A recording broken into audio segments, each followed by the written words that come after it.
1942년 4월 3일, 일본군이 공격을 시작한 지 일주일도 안 된 4월 8일, 바탄반도의 수비군을 책임지고 있던 에드워드 킹 소장은 코레이도르 섬에서 전체 수비군을 지휘하고 있던 웨인라이트 사령관에게 항복해야 할 것 같다는 뜻을 전하지만 웨인라이트 사령관은 이를 거절합니다.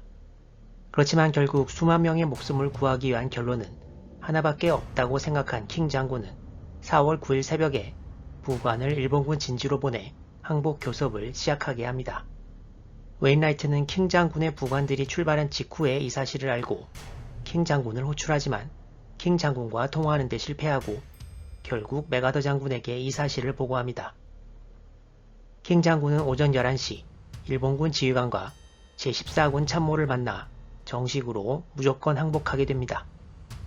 킹 장군은 전후 회고에서 이때 자신이 해야만 하는 일을 하고 있는 것을 알았지만 이런 항복보다 수천 번 죽는 경험이 차라리 낫겠다는 기분이었다고 말하기도 했습니다. 일본군도 한 달 정도 걸릴 것으로 예상했던 바탄반도 전투가 일주일 만에 끝나버린 것입니다. 바탄반도를 장악한 일본군은 동시에 루존섬 남쪽에 있는 섬들도 공략을 시작했는데요. 바탄반도에서 미군과 필리핀군이 항복한 바로 그 즈음 필리핀 중앙부 쪽에 위치해 있는 세부섬도 일본군이 장악했습니다. 하지만 일본군의 전략 목표로 진짜 중요했던 곳은 바로 코레이도르 섬으로 코레이도르 섬을 장악하지 못하면 일본군은 마닐라항을 사용할 수 없었습니다. 일본군의 다음 공격 목표인 코레이도르 섬에는 웨인라이트 사령관을 중심으로 미군과 필리핀군 약 1만 1천 명의 병력이 저항을 계속하고 있었습니다. 일본군이 바탄을 장악하고 나서 코레이도르를 공격할 때까지는 한 달 정도의 준비 기간이 더 걸렸는데요. 일단 상륙에 필요한 상륙정도 코레이도르 섬을 피해서 들여와야 되고 바탄반도는 미군을 괴롭혔던 말라리아가 많이 퍼져 있었는데요. 병에 제대로 준비가 안 되어 있던 일본군에 엄청나게 발병해버렸습니다. 1942년 4월 바탄반도 일본군의 말라리아 환자는 2만 8천 명에 이르렀다고 합니다. 일본군은 이런 문제들을 다 해결하고 나서야 코레이도르의 상륙작전을 시작하게 됩니다. 코레이도르 섬은 양끝까지의 거리가 약 6.3km 정도 되는 작은 섬인데요. 1930년대 초반부터 미국은 이곳에 말린타 터널이라는 지하 요새를 구축했습니다. 이 터널에는 수비군 지휘부의 대부분과 1000병상 규모의 병원도 있었는데요. 1942년에도 코레이도르 섬 수비의 중심을 담당했던 곳입니다. 하지만 코레이도르 섬의 병사들도 식량이 모자라기는 마찬가지여서 평상시에 절반 배급량으로도 6월까지밖에 버틸 수 없는 상황이었습니다. 일본군은 1942년 5월 초 대대적인 폭격을 가하면서 상륙을 준비합니다. 1942년 5월 5일 밤 일본군 선발대가 코레이도르 동쪽 해안 지점에 상륙하는데요. 여기는 원래 예비 포격을 했던 상륙 예정 지점이 아니라 해류의 방향을 잘못 계산해서 엉뚱한 곳에 상륙해버린 것이었습니다. 이때 일본군은 수비군의 거센 저항을 받아 첫 상륙부대 2,000명 중 1,200명의 사상자를 기록하는 큰 피해를 입습니다. 하지만 일본군은 차근차근 진격을 계속하고 우여곡절 끝에 상륙시킨 일본군 전차를 막을 무기가 수비 측에 전혀 없어서 수비 측은 결정적인 위기에 처하게 됩니다.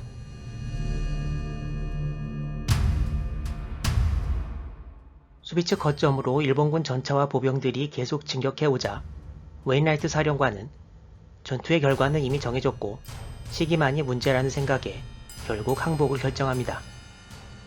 최고위층의 합의 없이 이루어진 바탄반도 항복의 전철을 밟지 않기 위해 루즈벨트 대통령은 웨인라이트 사령관에게 항복에 관한 모든 권한을 허락한 이후였습니다. 이후 웨인라이트 사령관은 바탄으로 넘어가 혼마 사령관을 만나 항복 교섭을 하고 돌아옵니다. 이때 필리핀 남부에는 아직 미군과 필리핀군이 저항을 계속하고 있었는데요. 이 부대들도 전부 항복시키기 위해 일본군은 웨인라이트 사령관에게 마닐라에서 항복 방송을 하게 하지만 수뇌부와 일부 병력만 항복했고 많은 수의 병사들이 산악지대로 사라져 나중에 일본 치하의 필리핀 저항군이 됩니다. 이후 코레이도르의 수비군은 전부 항복하고 필리핀 방어전은 공식적으로 막을 내리게 됩니다. 바탄 죽음의 행진은 수비 측의 항복 후 일본군에 의한 미군과 필리핀군 포로 이송 중 열악한 환경과 일본군의 가혹한 대우로 많은 수의 미군과 필리핀군이 목숨을 잃은 사건을 말합니다. 포로 이송은 바탄 전투가 끝난 직후인 4월 9일부터 시작했는데요. 바탄반도 남쪽의 마리벨레스에서 출발해 발랑가와 산페르난도를 거쳐 카파스까지는 열차로 이동하고 이후 미군 기지였던 캠프 오도넬이 최종 목적지였고 전체 길이는 미국 측 일본 측 자료가 다른데 최소 120km 정도로 추산됩니다. 이 사건에 대해서는 미국 측 자료와 일본 측 자료가 전부 존재하는데 일단 2010년에 일본 민주당 정권 하에서 오카다 카츠야 외무상이 바탄반도에서의 가혹행위를 인정하고 생존 미군 포로들을 초대해서 사과했기 때문에 가혹행위가 있었고 그로 인해 사망자가 많이 발생했다는 건 일본 측에서도 부정하지는 않고 있습니다. 이 장면은 1942년 실제 포로들의 이동 장면을 일본군이 촬영한 것이라고 하는데요. 4월 초 필리핀의 당시 이동 경로상의 날씨는 매우 무더웠다고 합니다.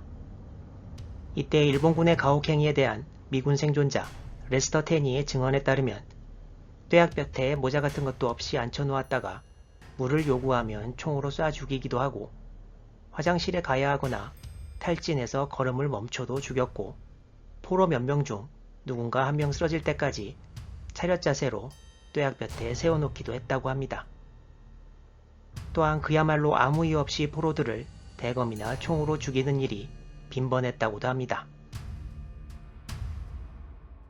약 7만 5천에서 8만 명의 미군과 필리핀군이 바탄 남단에서 출발했지만 목적지에 도착한 것은 약 5만 4천 명인 것으로 미국 측과 일본 측의 자료가 일치합니다. 중간에 탈출에 성공한 포로들이 많다고 가정을 해도 최소한 2만 명의 포로들이 중도에 사망한 것으로 추정됩니다. 일본 측 자료에 의하면 죽지 않고 포로로 잡힌 미군과 필리핀군 병사들을 곱게 보지 않았고 또한 일본군 내부에서도 오래전부터 폭력이 관습화되어 있는 것이 사실이라고 했는데요. 어떤 핑계를 대더라도 일본의 고질적인 폭력성과 인명경시 사상이 결국 엄청난 전쟁 범죄로 나타났다는 것이 결론이라고 하겠습니다. 지금 현재 바탄반도에서는 학대를 당한 포로들의 이동 경로마다 이정표를 세워놓고 있고 고된 행진에 참여한 병사들의 이름도 새겨서 기념하고 있고 또한 막바지 전투가 벌어진 사맛산에도 박물관을 세워 바탄 전투를 기억하고 있습니다. 일본 대본영은 혼마 장군의 필리핀 전투에서의 성과에 대해 불만족스러워서 전투가 끝난 지 약 3개월 후인 1942년 8월 말에 혼마 장군을 예편시킵니다.